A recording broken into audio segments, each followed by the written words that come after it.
আসসালামু আলাইকুম রহমতুল্লাহ। আমি সীমা বলছি আমার পেজ সীমারেখা থেকে। কি অবস্থা, সবাই কেমন আছেন? কে কোথা থেকে আমার ভিডিওটা দেখছেন প্লিজ কমেন্ট করে জানাবেন।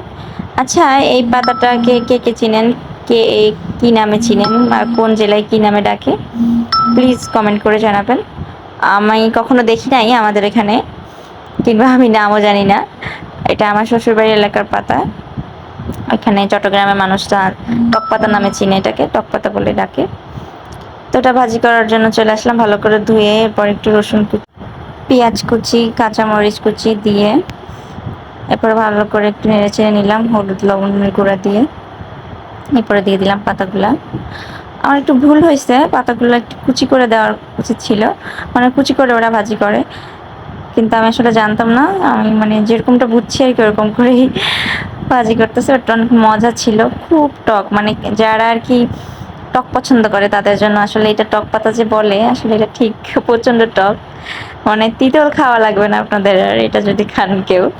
খুব মজা ছিল। তো আপনাদের সাথে শেয়ার করলাম, কেমন হলো প্লিজ কমেন্ট করে জানাবেন। টাটা, আল্লাহ হাফেজ।